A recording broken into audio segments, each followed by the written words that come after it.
Hello, this is Dan Shea with Veterans for Peace Forum.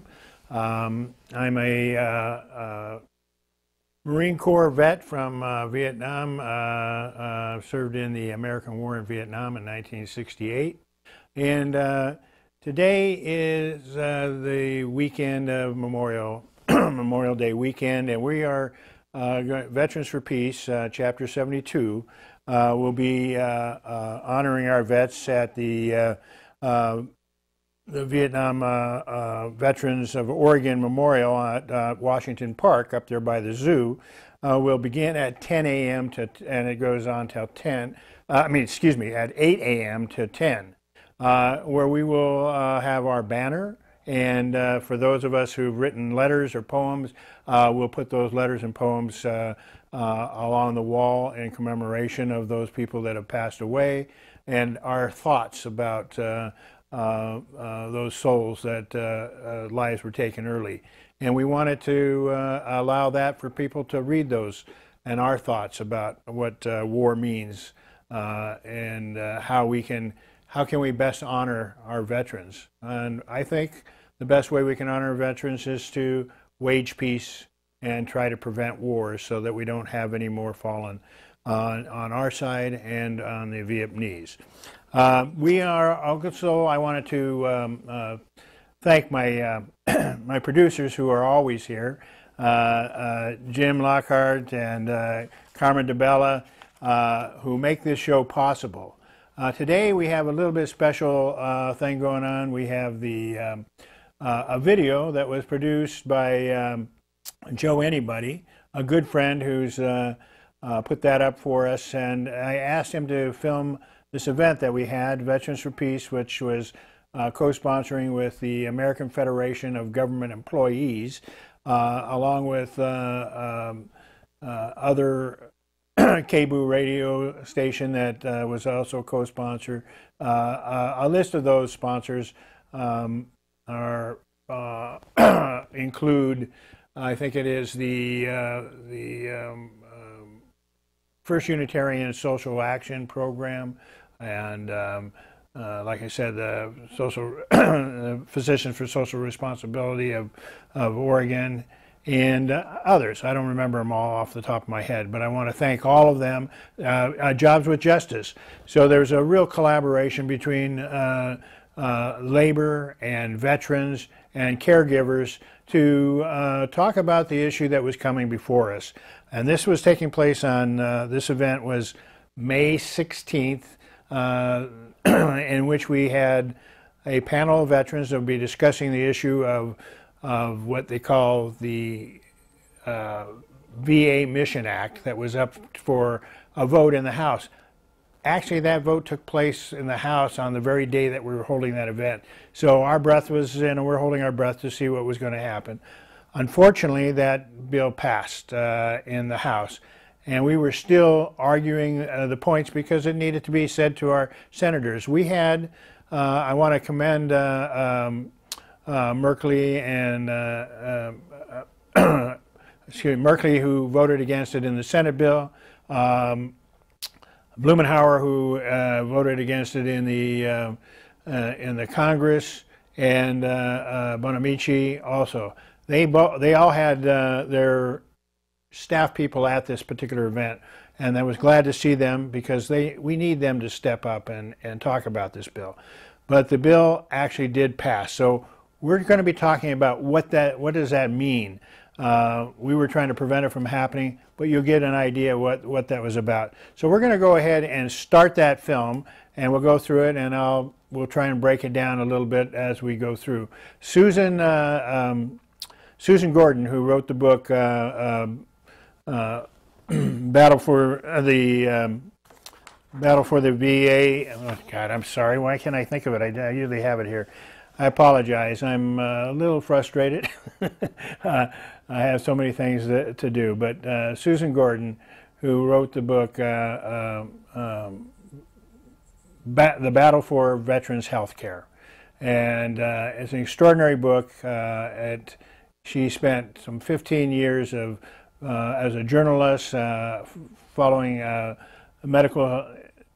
a medical journalist, and looking into the veterans care system. And with that, she's followed it all the way up to the present. And this book is an extraordinary look at the detailed issues that we're confronted with when we're talking about privatization of the VA. We're talking about this is save the VA, say no to privatization. And that continues. So let's go ahead and show the film. Thank you.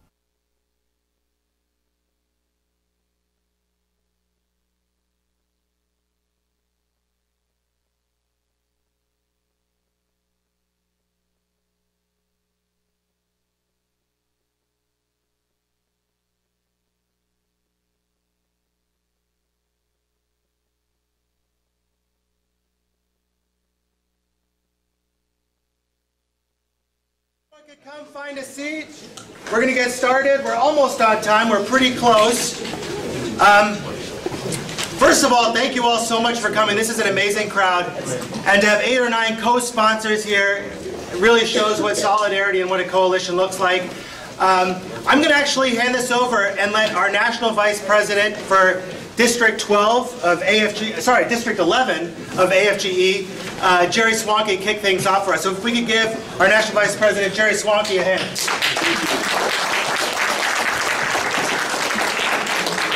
Thank you, Ian, and thank you so much to everyone that is joining us here this evening. I know that we've got 8 at least different groups of organizations that are supportive of veterans in our communities, and perhaps we may be strangers in the sense that we don't know each other personally, but I just want to suggest that when it comes to the values and commitments to service and protecting this nation's veterans, we are all very good friends, even though we may not have met yet. So thank you very much for coming today. Today is a little bit of a bittersweet opportunity and point in time. There's going to be an update later on this evening that's going to talk about some legislation that was voted on today, and unfortunately things did not go in a way that we wanted to. And we're going to share those details earlier, but I point that out because you may think that the scheduling of today's event was a little bit of a gift of God to coincide with this vote today.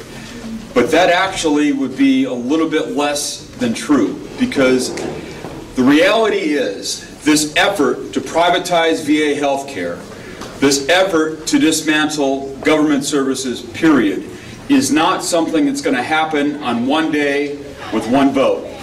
It's going to be a continuing stampede that is going to keep on evolving. And I assure you that many of the forces that may call themselves supportive of the troops, may call themselves supportive of veterans, and may even be driving around with that stated commitment that usually is exemplified by a Chinese yellow ribbon magnet on the back of the car, is not going to rest until they have privatized veterans health care. So I ask that you all keep that in mind. This is not a sprint, it's very much a marathon. And I want to thank in particular some superheroes in my world that I want to point out. Would all the executive board members for Local 2157 please stand, if you wouldn't mind? Marsha Blaine, Tiffany Blum, Dave Blum, Mary Wagner. Really appreciate their efforts. This is the AFG Local that represents the staff that works at the Veterans Healthcare Administration, both at the medical center as well as the regional office downtown. And with that said, I want to introduce the superhero of today, someone that I've known for many, many years. And she's done an outstanding job of putting this event together and bringing together a wide variety of coalitions. And this whole idea of being in a church, I think, really brings it home for all of us. Betsy Zucker.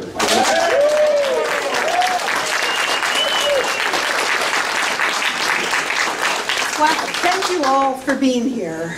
And this event was started, it's hosted by AFGE, that's my union, our local 2157. We have support from our district and from national. But we have a lot of organizations here, and I really just want to give a shout out to all the organizations that support us. Our labor partners, Oregon AFL-CIO, the Labor Council, our community groups, Healthcare for All Oregon, Oregon Physicians for Social Responsibility, KBU Community Radio, and really a big shout out to the Economic Justice Action Group of First Unitarian Church, which is the reason that we are here. Also, our veteran partners.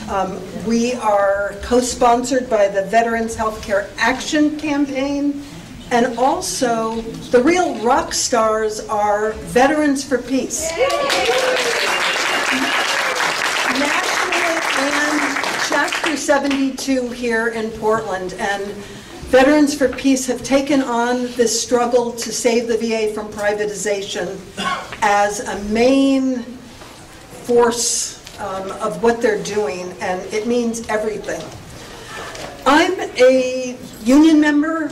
I'm also a retired VA employee. I worked for 15 years as a nurse practitioner at the Portland VA, something I'm very proud of.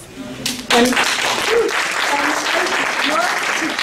I see people here who have been employees at the VA also, and I wonder if they could just stand, raise your hand. I'd really like to acknowledge some real wonderful co-workers, former co-workers, current co-workers.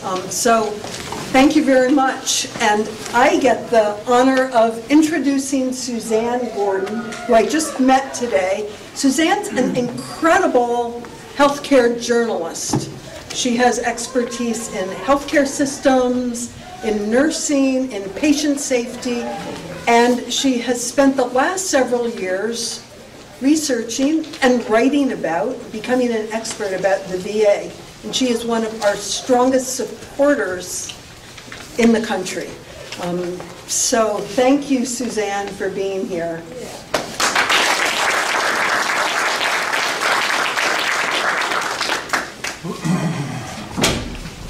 I want to thank you so much for having me here today. I want to thank Betsy.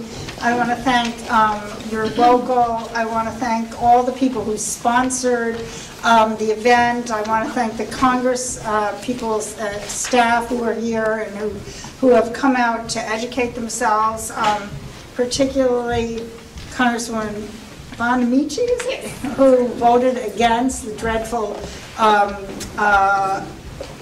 Mission. What? Your Congresswoman Bonamici today joined Congressman Blumenauer in taking a very courageous stand and standing with the VA, the caregivers, and veterans by voting against the privatization. Please.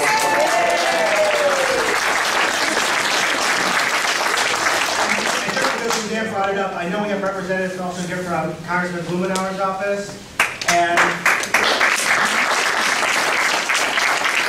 Senator Wyden's office. If anybody else is here, you should introduce yourself. All right, thank you. Can I ask how many veterans are in the audience? Oh, wow.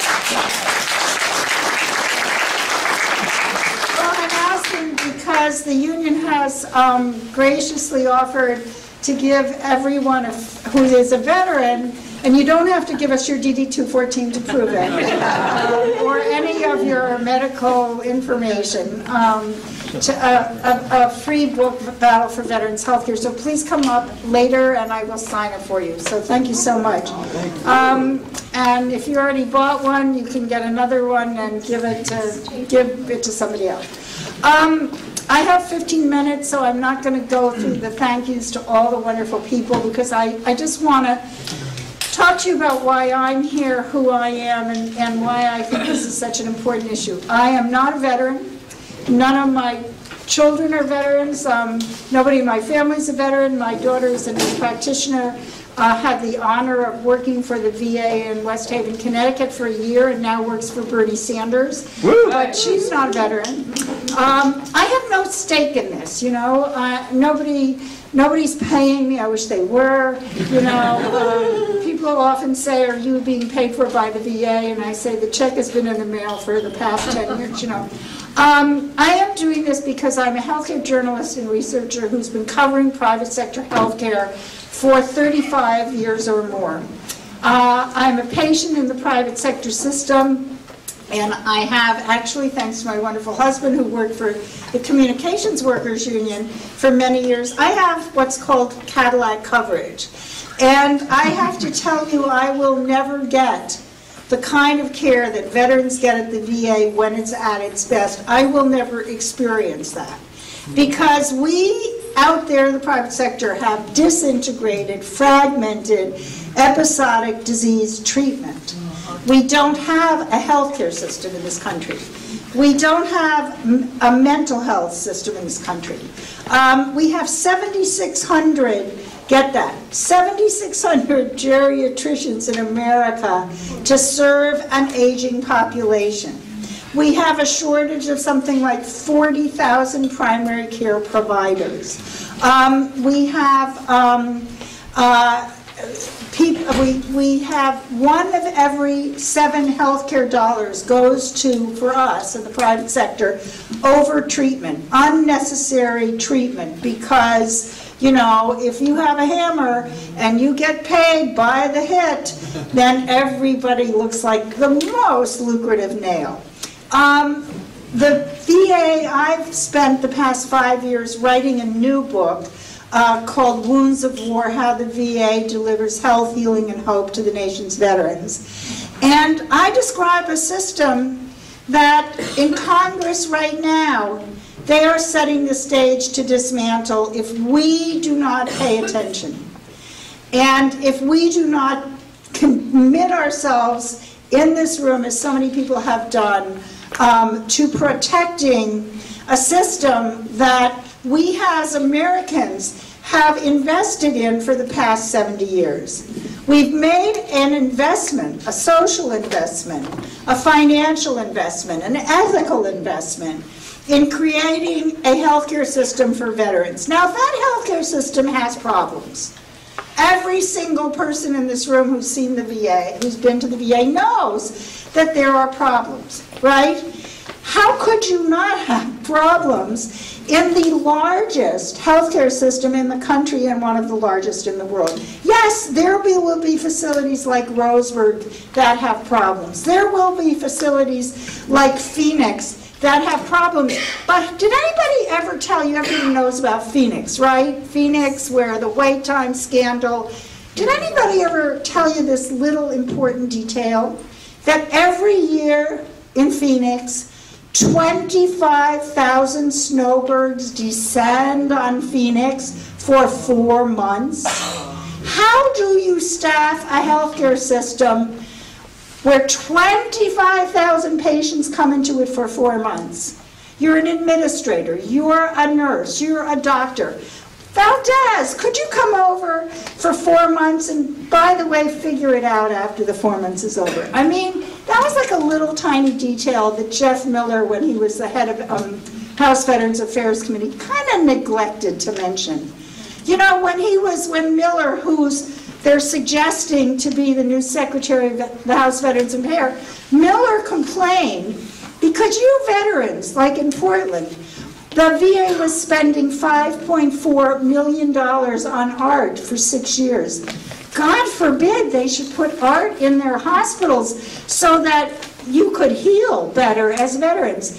What he neglected to mention was that $5.4 million, excuse me, it was over 10 years, the budget of the VA for those 10 years was $750 billion. There are so many zeros after the decimal point in that I couldn't even do it on my computer, what that represented of the budget. You have people now who will take any itsy-bitsy thing or big thing that the VA does wrong and blow it up and suggest that the private sector can do it better.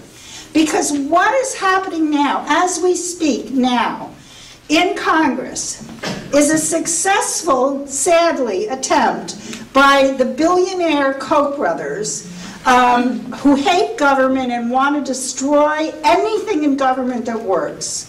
Hedge fund tycoons like Steve Cohen, who was narrowly avoided going to prison for the largest insider trading scheme in U.S. history, who set up an alternative mental health system to the VA.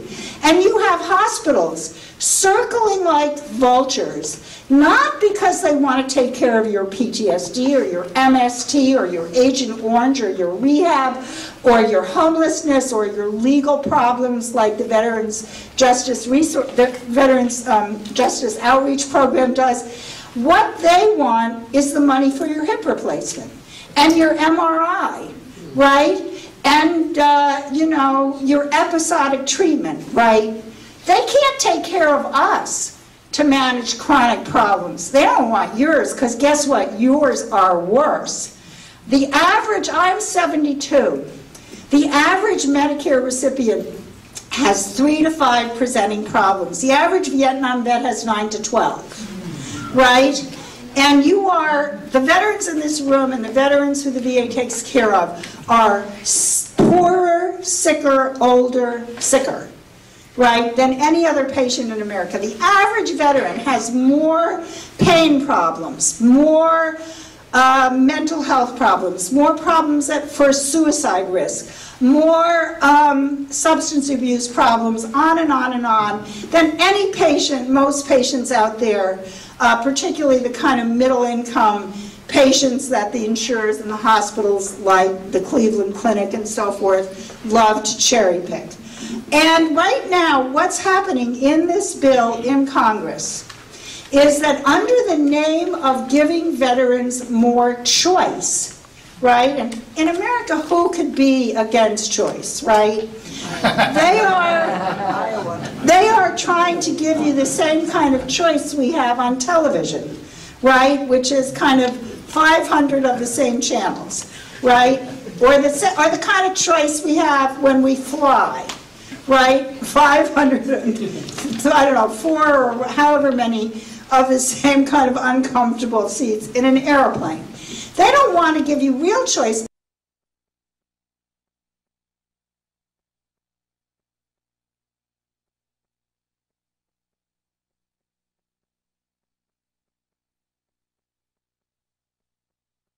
Privatization. Now, everyone in Congress says they're against privatization. The people who just voted for this bill say they're against privatization.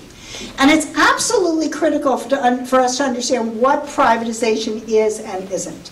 When they say they're against privatization, what they mean is they're against tomorrow we sell off the Portland VA, we fire, you know, and every other VA in the country, we fire all the staff, we auction off the medical equipment and the beds and blah, blah, blah, blah, blah. And they say, well, we're not for that, right? Actually, the ultimate aim is that, but they know that veterans, veterans view that as poison. They don't want privatization. But what privatization really is a spectrum.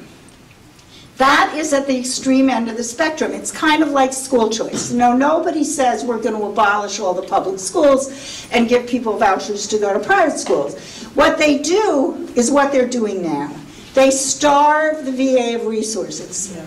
Bernie Sanders, in 2014, met with the VA, met with the VSOs, and they said to him, we need $21 billion, 2014, to make the VA work.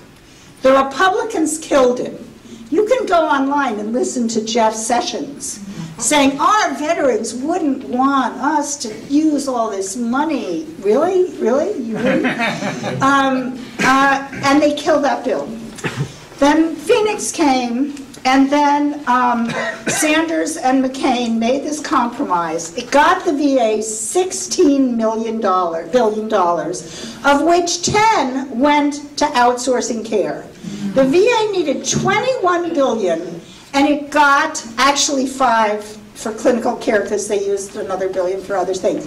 So that meant the VA was like $19 billion behind. in 2014, right? And it has not caught up. So when the president says we're adding more money, they're not adding enough. The VA has 36,000, depending on whose figures you use, vacancies. If there are waits, I wonder why. I started writing about the VA in 2014. There were 34,000 vacancies. Now there's 36. And nothing in these bills in Congress or anything Congress is doing is addressing filling those vacancies. In fact, what you're going to see if this bill passes the Senate, is that those vacancies will increase because they are shifting people from clinical positions taking care of you to acting as care managers, navigators to navigate you out of the VA and into the private sector. This in spite of the fact that we know that the private sector is not ready to take care of the complex problems you as veterans have, right? Your PTSD, your MST, your traumatic brain injury, your pain problems, right? Which actually increases the risk of suicide, right? Your Agent Orange related problems, your burn pit related problems, your 1,000,000 trillion exposure related problems. In fact, what is really scary about this bill, which is going to channel more veterans into the private sector, going to make it easier for you to go to walk-in care. Now look at walk-in care, walk-in clinics. What's wrong with going to walk-in clinics if you're a veteran? I mean, I can do it, right? Well, the problem with walk-in clinics is that it fragments care. And it kind of like, it's the walk-inization of healthcare, the CVSization of healthcare. Who is staffing these walk-in clinics? Are we overseeing the quality of care in these walk-in clinics? And increasingly, hospitals are hooking up with pharmacies to set up networks in which you are a prisoner of the walk-in clinic and the hospital, because out there in the private sector, unlike what the right wing says, we do not have a choice of where we go.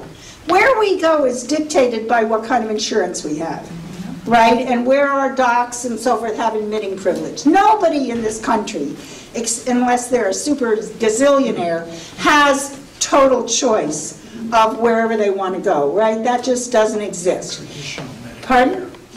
Traditional Medicare. Traditional Medicare, too, yes. But also, your choice is determined by whether you can get an appointment, right? And one of the questions that Congress isn't asking, Congress is assuming that there's excess capacity out there in the private sector to handle veterans, like, 9 million more veterans. The average wait time in the VA is like 2 days for an appointment, and I think it's 5 days for a specialty appointment. The average wait time in the private sector for a family practice doc is 24 days, 105 in Boston. There's not like, you can't just call up the best cardiologist in town and get in tomorrow, right? Because there's only 775,000 doctors in America, and there's 330 million people, right? So there are limits. But what this is doing, okay, so we're going to have walk-in clinics. In Phoenix, when CVS was negotiating their contract with the VA for walk-in clinics, you know what they wanted the VA to pay per appointment? The average, their fee for regular people is $85. You know how much they wanted to charge the VA? $450. Right? And they went to Shulkin, and Shulkin intervened and said, no, now Shulkin isn't there anymore. Right? A veteran in Phoenix, another Phoenix story, got angry at the VA. He needed a stem cell transplant, and he didn't want to go. The VA very wisely has centers for transplants all over the country, and if you need a stem cell transplant, you go to Seattle. The VA pays your airfare, pays for your family to stay in a hotel, pays for you to stay, and the cost is $150,000 per patient. He got the VA to let him get a stem cell transplant in Phoenix. Guess how much it cost? $450,000. What? 450. A million. 10 times as much. Now, this legislation will open the floodgates for that. You have 9 million patients getting some stem cell transplants, some heart transplants, some liver transplants, 10 times as much. That's going to mean that they're going to have to cut eligibility, cut services, increase co-pays. The American public will not tolerate spending 4 times as much as it does now to take care of veterans, even though they should. So you'll see all kinds of cuts. In the bill, there is a provision to set up an Asset and Infrastructure Realignment Commission, a BRAC commission, a VA Closing Facility Commission. That commission will be created and appointed by this president, who says he wants 90% of veterans to be cared for in the private sector, whose vision of health care is you run to the doctor and get it fixed, right? How many doctors in the room? I wish I could run to you and I have a lot that I could, and I could just walk. I wouldn't even have to run. I wish, wave a magic wand and it's fixed. That's a sophisticated vision of healthcare, right? This commission would close VA facilities. There's a pilot program to look at the wisdom of TRICAREizing healthcare, VA care, which would mean that that the VA would become an insurer, not a provider. And there are a lot of people in this room who are fighting for Medicare for all. Having watched the VA, what we need is VA care for all. Medicare is a payer. It's not a system. It's a payer. And what the VA is a system. So the VA integrates primary and mental health care. The VA delivers palliative care, home care, geriatric care, etc. I am not a veteran. And I have one of these on my car, so I have 2 of these on my car, and this one on my computer. And I believe, after watching and observing VA care, that the VA provides a model of care for all of us. The National Academies of Science, Technology, and Medicine just did a study of VA mental health care for Iraq veterans and said if it was properly staffed and providers weren't burnt out, etc., that VA mental health system could be a model for a broken mental health system in our nation. VA research benefits not only you in this room, but all of us. Thank you, VA, for my shingles vaccine. If I needed an implantable cardiac pacemaker, thank you, VA, for that. I don't smoke anymore, but if I needed a nicotine patch, I would have the VA to thank for that. The VA teaches 70% of our physicians in training, 40% of our nurses, 40% of psychologists. Nobody in Congress is thinking about what's going to happen to the medical education system if privatization and the dismantling of the VA occurs. And that's going to happen because this bill combines the funding for community care and VA clinical care. So every dollar that goes to the VA that goes out into the community is taken out of the VA budget.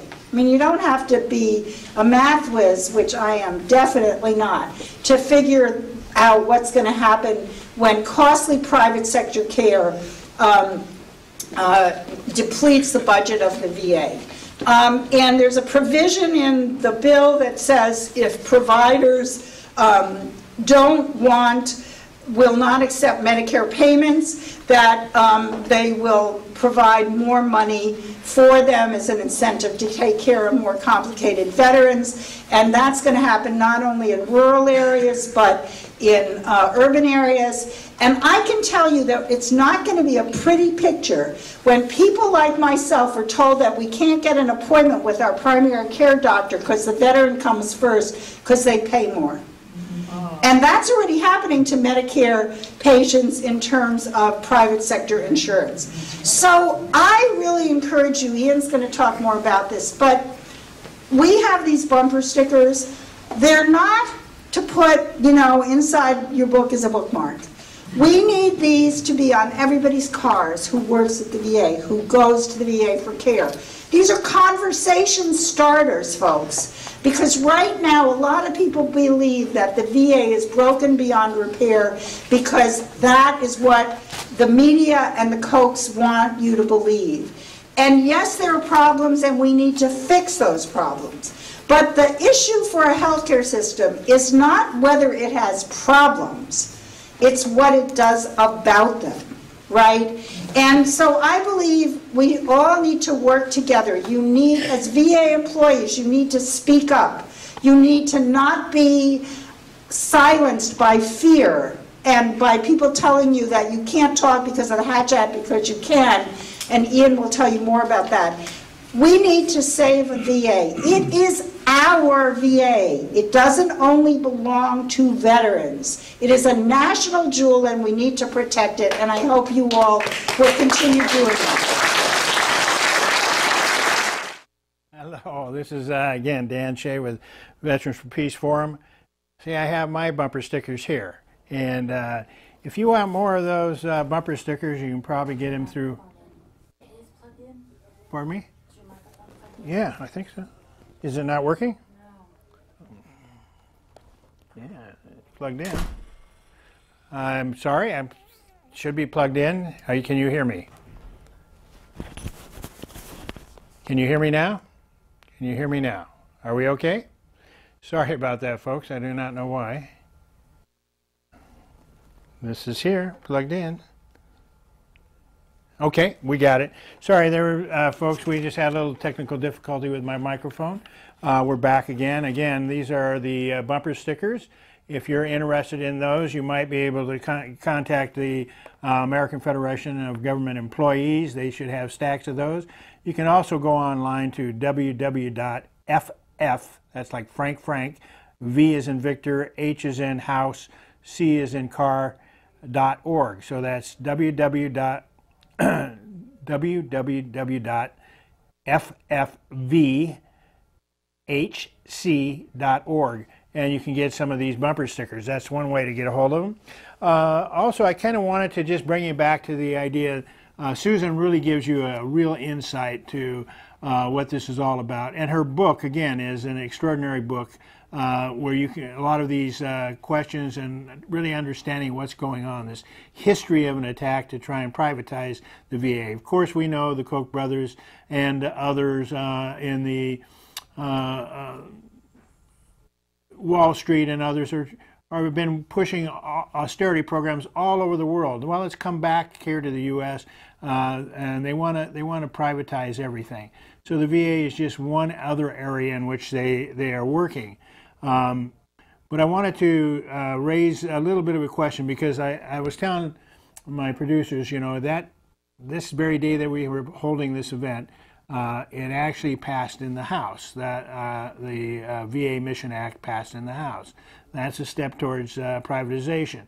Then this last week, it passed in the Senate. So what does that mean? You know, I think Congresswoman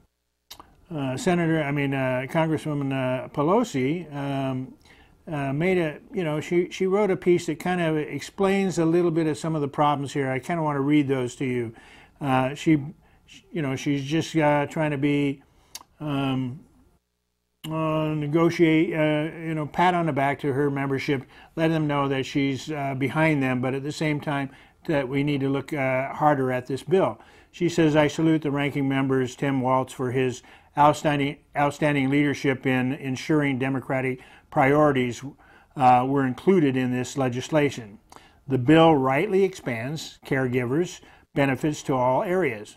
We want that, sure. Replaces the flawed Veterans Choice Program. That's one of the problems, but it has not really replaced it. And it consolidates the many community care initiatives. But this bill is far from perfect.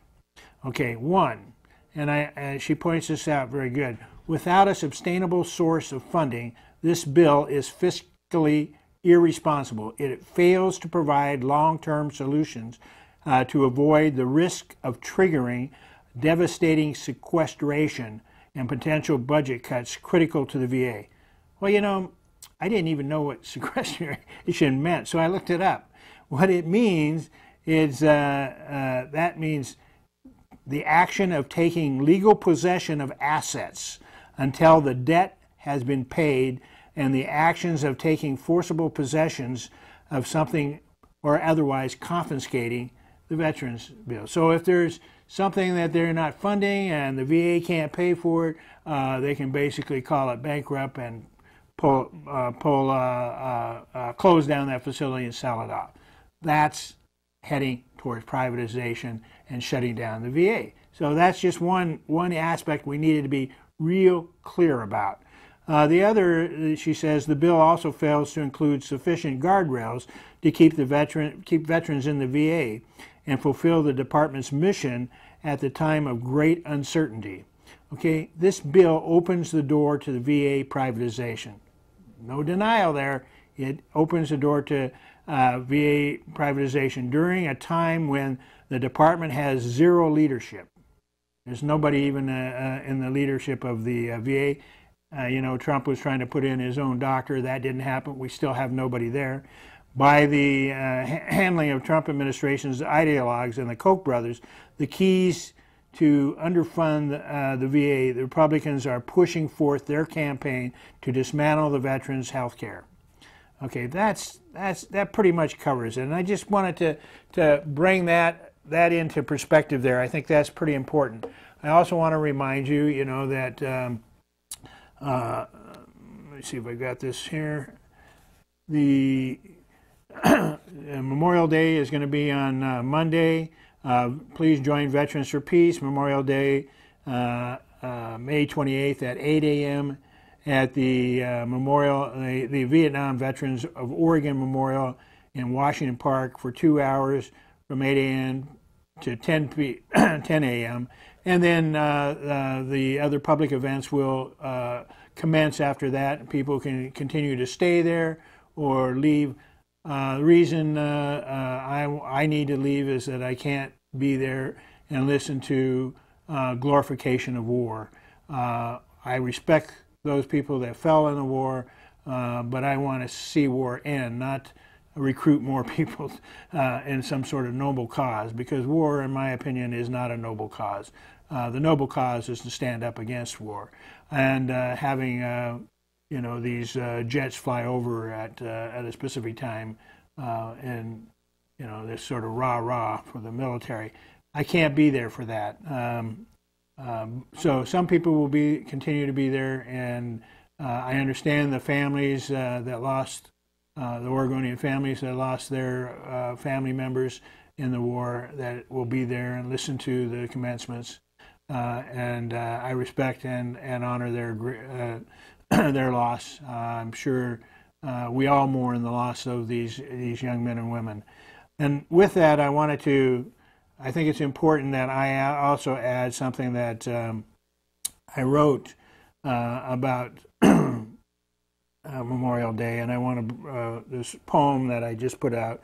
And let me get to this. I've written so many, but in Washington, D.C., last year we actually took a number of poems to the Vietnam Memorial in Washington, D.C.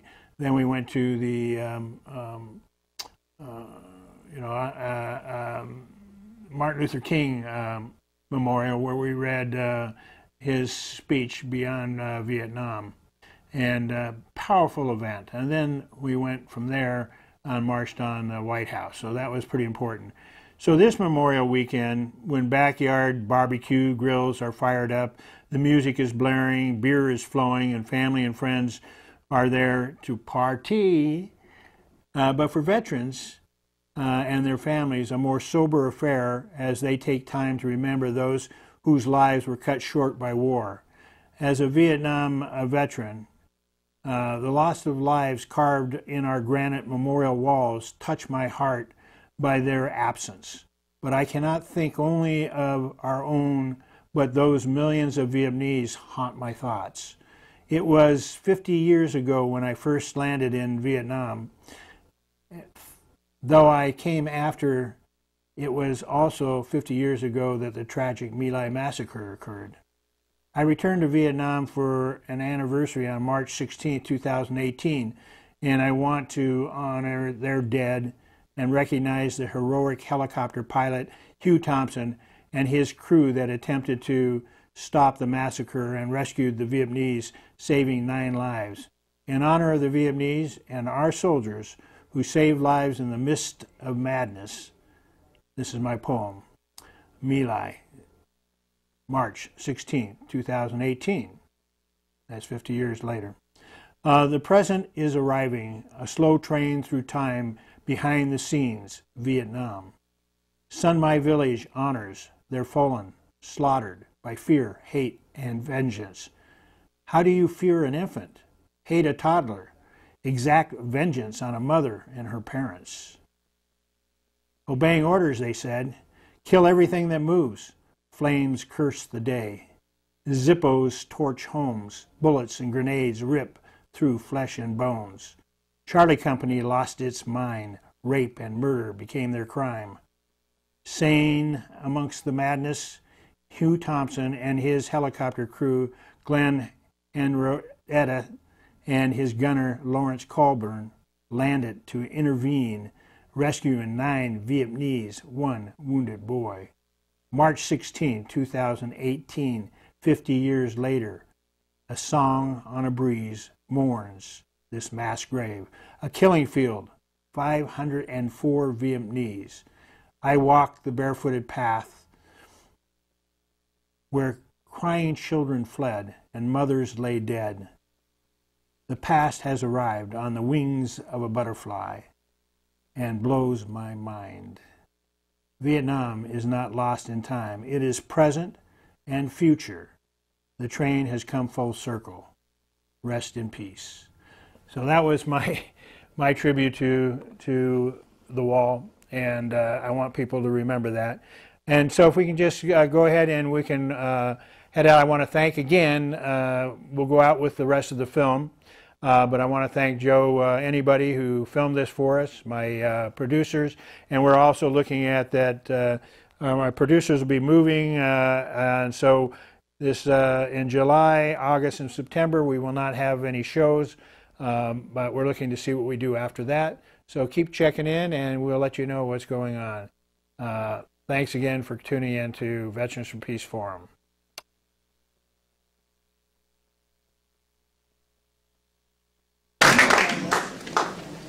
Thank you so much. So we're going to bring up some panelists and have a brief panel discussion until about 7 o'clock, and then we're going to have time for questions. So hopefully you've got some good questions for our panel.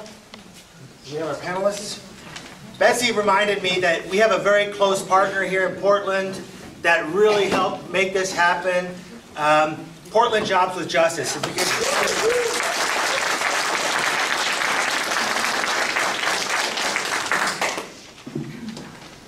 And if we could just do some quick introductions. Then we'll start here and go back to Suzanne. You're introducing us? You're introducing yourselves. Okay. I'll do this. Okay, my name is Dan Shea. I'm a Vietnam veteran, and I'm on the National Board of Veterans for Peace. Hi there. My name is Marsha Blaine. I'm a Vietnam Air veteran, combat medic, and I'm also a VA employee, IV nurse on the IV team, as well as the union president. My name is Kimberly Bump. I am the professional vice president for AFGE Local 2157, and I'm very happy to be here. I was also saying I'm a licensed clinical social worker at the VA as well. All right, so we're going to move very quickly so we can get to questions. Oh, last one? I'm Suzanne Gordon. I'm a journalist and have written about VA healthcare. Thank you, sir. And just so you know, you probably figured this out, we are filming this event, and I will add, that one of the things we're really hoping to do at these forums and afterwards for a few minutes is those veterans that use the VA, care about the VA, and VA caregivers stay afterwards and say a few things on camera, if they're willing, about their experience and what the VA means to them. And I think that's a perfect segue to my first question, which is directed at our veterans on the panel, to Marcia and Dan, and that is, as a veteran, please talk about your experience at the VA and what the VA means to you in 90 seconds, if you can. Sorry. You go first. Oh. Well, I have accessed the VA health care. I've had 2 ambulance trips up to the hill, and I got laughed at by the ambulance crew saying, "Why do you want to go to the VA?" I said, "Because I work there, I know the work they do, and I don't want to pay triple the cost for every test and every exam that I get charged in the local hospitals that I have been to." I know the care that they give because I work there. I am an insider. I know that they give quality care. Our homeless population depends upon our VA, and we cannot disappoint them. Okay, again, my name is Dan Shea. I'm a Vietnam veteran. I'm an Agent Orange exposed survivor. My son was born with congenital heart disease, cleft palate, other abnormalities, and had to go for surgery. In 1981, there's something that went bad in surgery, and he passed away. I am having to live with post-traumatic stress. The issue of the war is a constant nightmare and daydream that invades my life continuously. But I didn't go to the VA till probably 2008, so I had regular health care. I was a union person, and my wife had good health care. Together we had pretty good care, but it cost us a lot of money. It cost us out of our wages. It cost us when we went to the doctors and copay. And then finally, I lost my job. I went to another job, and my health care was very poor. And somebody said, "Hey, you need to go to the VA, the Veterans Hospital, and get care." And mainly because my post-traumatic stress was really flaring up as these continuous wars continue to happen. And then in about 2008, I applied for eligibility. Took a year to get it, but once I got it, they have taken care of my diabetes, my post-traumatic stress. I have annual checkups actually every 6 months my doctor does labs, checks my blood, and I'll be going for therapy this Friday, as my doctor ordered MRI just about a week ago, and we found out that I have like 5 discs that are out in my lower back, and these are injuries that happened to me over a number of years. So the VA has been there, and it costs me nothing. I love my VA. We need to stop the privatization. This is also union busting, and I'm a union person, so we need to stand up for our staff people and workers. Marcia, I just wanted to follow up with you about a little bit more the difference between private care for veterans and VA care for veterans, either on your own experience or what you've seen over the years, and if there are any examples that you want to bring out or concerns you have. Well, the great part about the VA is they don't kick you out the door within so many days for whatever medical condition you've got. If you've got pneumonia, the DRGs that the private hospitals utilize, you're out in so many days, whether you're well or not. And I like the fact that the homeless people, the people that have 5 or 6 medical conditions, we're not kicking them out the door as fast as they come in. Of course, we have to manage our bed space, but there's times when we can keep them longer. And that's the beauty of this care, is the private sector and Providence and Legacy, they kick you out within so many days as fast as they can. And it doesn't happen at the VA to a rapid point like it does everywhere else. Also, putting an IV and drawing blood on our patients, I'm able to take my time. I understand what they go through as a veteran, and when I feel that they want me to back off, I back off. I come back and I approach them again. And I take the time to explain what I'm doing and the reasons behind the care that I'm delivering. And I don't feel that that's what happens in these other medical facilities. It's they want to get you in as fast as they can and out the door. Rapid delivery and not personal care. Thank you so much, Marcia. I'm going to open this up to the entire panel. The next question, which I think ties in well, is describe the philosophical and operating differences between the VA and private sector. Before I answer your question, I just want to say I'm really humbled to be in the presence of so many veterans, and so I just really want to say thank you. I know Marcia and Dan and Dylan, a number of you in the audience. From a philosophical standpoint for care, I can tell you from a clinical side of things, I have been so privileged to be at the bedside of a number of veterans who, from their walking in and sharing time with me, they were able to express for the very first time their experience in war and their experience in theater, in their service. And for many of them, they had never shared their experiences with their family members, not even their spouse. And those moments have been so rich and so precious.